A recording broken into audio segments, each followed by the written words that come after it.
Hello everyone, Spider-Man Far From Home review. No spoilers. I'll do my best not to spoil anything.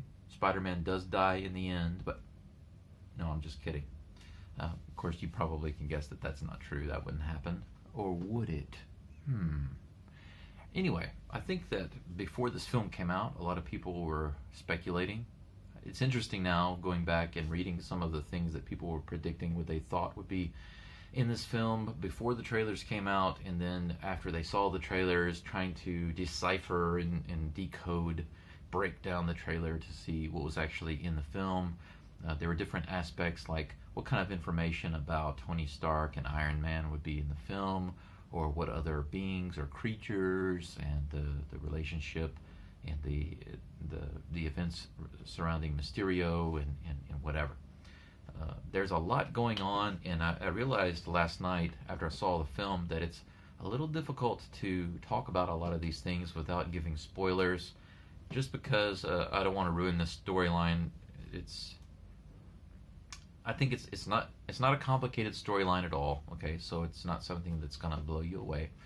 It's very easy, straightforward, and I think no twists and turns.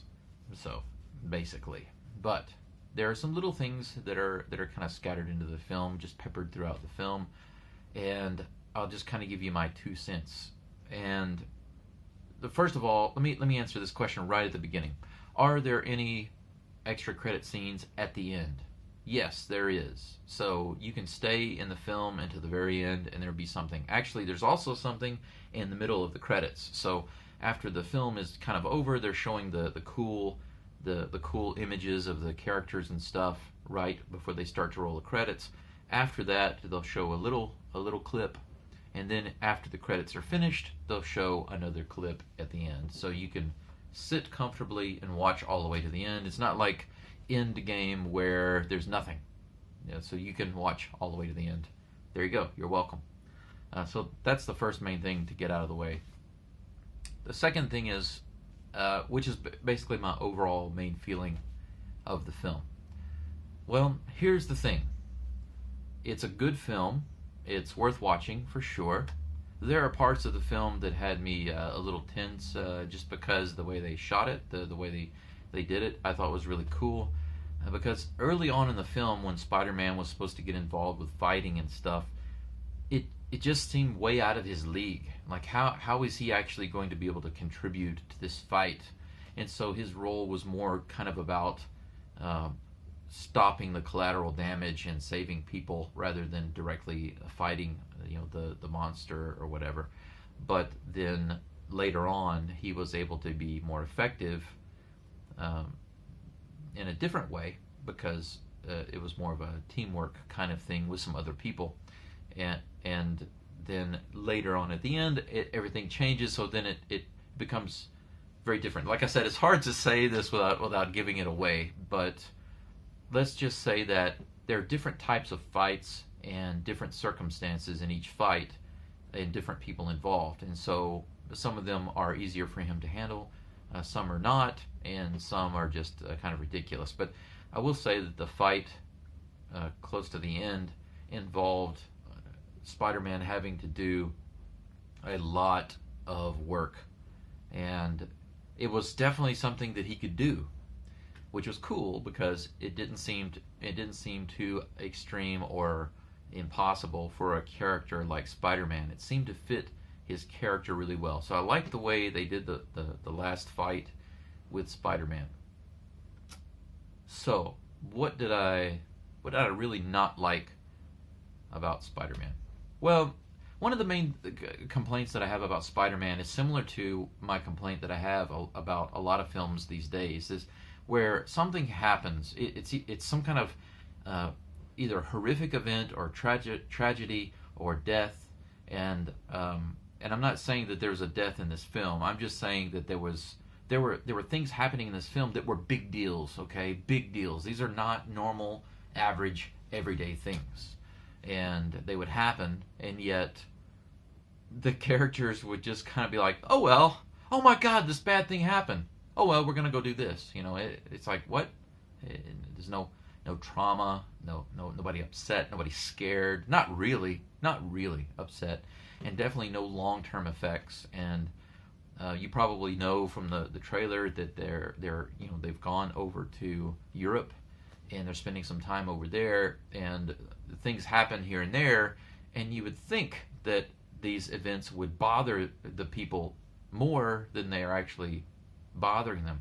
At least continue to linger for a little while, So,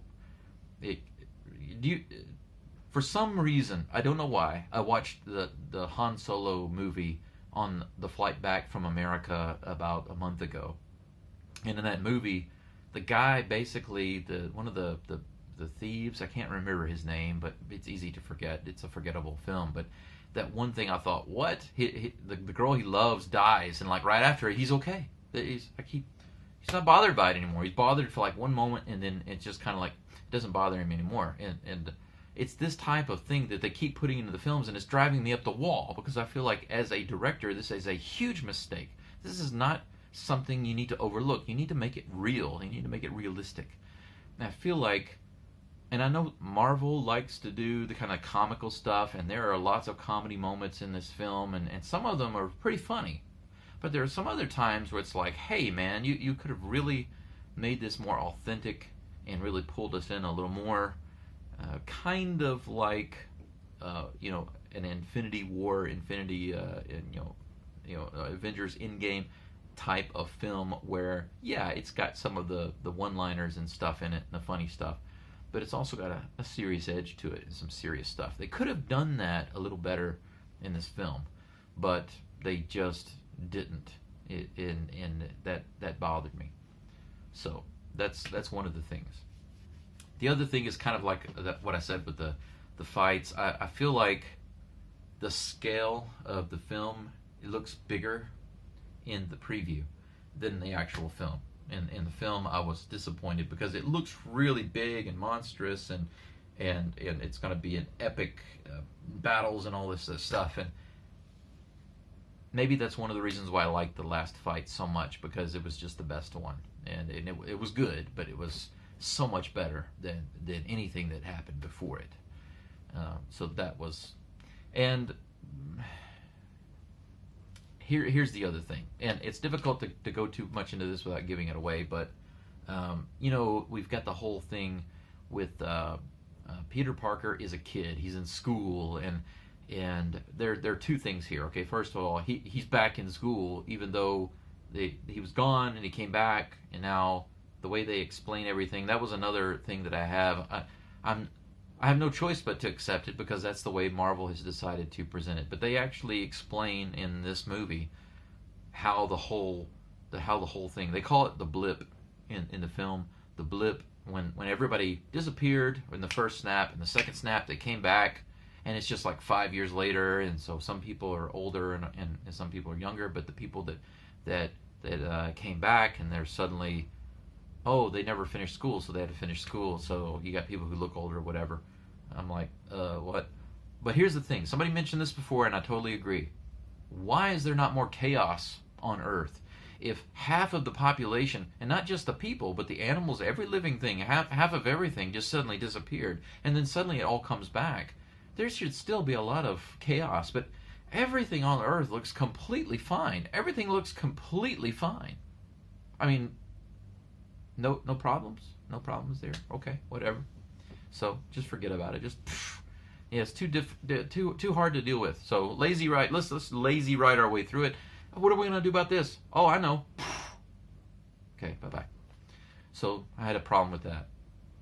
Another thing that you'll look forward to, obviously, that a lot of people are going to look forward to is, what is the inclusion element of other characters, maybe other Avengers, the mentioning of some of the ones that are no longer with us, like Tony Stark, for example, because he has a strong connection to Spider-Man. Now, I understand, they did, include that in this movie. I won't tell you how, because you can deal with that yourself. You can experience it for yourself. I'm not going to spoil it, but I will say that just as you're experiencing, as you're seeing this new reality or whatever, this changed reality of life as Peter Parker, Spider-Man is going around here and there, there's this very strong emphasis on Tony Stark. But that bothers me. It bothers me like it bothered me in Endgame. I'm sorry. Not Endgame. It bothers me like it did in that ridiculous X-Men movie that came out recently, Dark Phoenix. That movie is not good either. But in that film, they named the school the Jean Grey School. But what about the other characters? What about the good ones? What about Mystique? Shouldn't they have named the school after her, don't you think? She was the best one. She was like the leader. She was the good one. She was always doing good. She gave her life. She tried to help Jean. Jean killed her. If you haven't seen it, I'm sorry. But the truth is, Jean had problems. She was a mental issue. Okay? And they tried. Even if Xavier did the wrong thing, he was still trying to do the right thing, and everybody completely overlooked that. He was trying to do the right thing. He just screwed up. So why do they change the name to the Jean Grey School? What the heck is that? And so they put this huge focus on how great she was and how much they loved her. But what about the others? I don't understand. How did she earn such a high level of respect? She didn't deserve that. Mystique deserved that. And I'm not going to say it's that bad in this film with the mentioning of Tony Stark. But I will say this. What about everybody else? There's a little mentioning of it early in the film, and I won't tell you about it because, once again, I don't want to spoil it. But early in the film, there's a little kind of mentioning of it. And then after that, it's just kind of like the only real hero that we're looking for is another Iron Man, Okay. I guess the others don't matter, Anyway, so that was a big problem that I had with that. Once again, disparity in respect, levels of respect for the other characters that are either no longer with us or dead or whatever. But anyway, there you go. So, is the film worth seeing? Yeah, for sure. If you only like to see really great Marvel films, like really, really awesome Marvel films, then I guess you can skip it. It's not what I would consider an epic movie. It's got some things in there that just don't make a lot of sense, and it could have been a lot better. It has some lazy writing, lazy directing in parts. Is it worth watching? Yeah, like I said, it's worth watching I got to see it in the CGV theater, so it has screens on 3 sides, but actually I was a little disappointed because they didn't use them very much.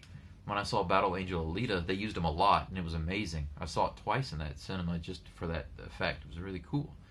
But this particular film, it had its moments. Like I said, the fight at the end, the way they did it, with him, blasting the webs everywhere and swinging around and fighting and whatever, that was really cool. I liked it. And I know that Peter Parker he just wants to live his life as a kid as much as possible and enjoy himself. But some of the choices and some of the things that were done, I just find ridiculous and stupid. And I know he's immature, but come on, I still felt like that's the way they did that is just a little too unbelievable. And there's something else that happened near the end of the film, and I won't say anything at all about it because I looked it up online. I see people talking about it and speculating about this or that or whatever, and so I won't even mention what it is. But I will tell you this: you're going to know when you see it. I don't know how you feel about it, but I don't like it. I don't like it at all, and I feel like I know why they did it and what they're trying to do and how they're trying to connect it to someone else or something else. But I just don't feel that for Spider-Man, especially at this age, because he's still in freaking high school. He's still in high school. So it doesn't make any sense why they would make this decision. I feel like maybe it's just an example of, hey, let's not do something too different, let's kind of stick to the same thing. So like kind of copy and paste, copy and paste. And that's a little annoying.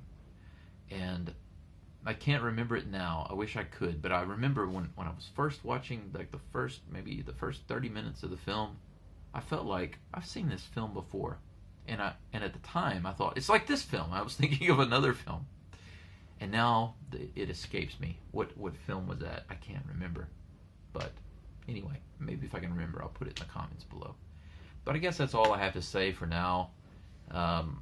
Definitely not one of the best Marvel films, but if you've got a superhero hangover that you want to get rid of, a Marvel Universe superhero hangover, you can definitely do it with this film. If you love Marvel, you will love this film. If you like comic book movies, you will like this film. If you have a very high level of expectation, or if it's difficult to please you, maybe it's still worth seeing. But like if you feel like I do, it could have been better.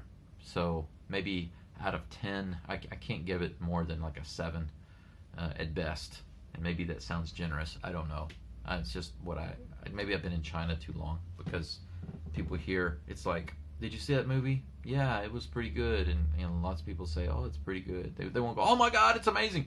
But whenever you look, it'll be like rated 9.3. They're so generous with and if they see a film that's rated 7.8, oh, they don't want to go see that. It's too low. Oh, okay, very interesting. So ratings matter a lot here. Anyway, I guess that's all I can think of off the top of my head. I don't want to ramble. So anyway, that's it for now. If I have anything to add, I'll put it in the comments below. Let me know what you think. If you have any questions that you want answered, let me know. I'm not going to leave any spoiler answers down below. None. But if you have a question about the film and I can give an answer without spoiling it, I will. So just leave it down below. Like and subscribe if you want to. If not, it's okay. No big deal. Anyway, see you later. Bye.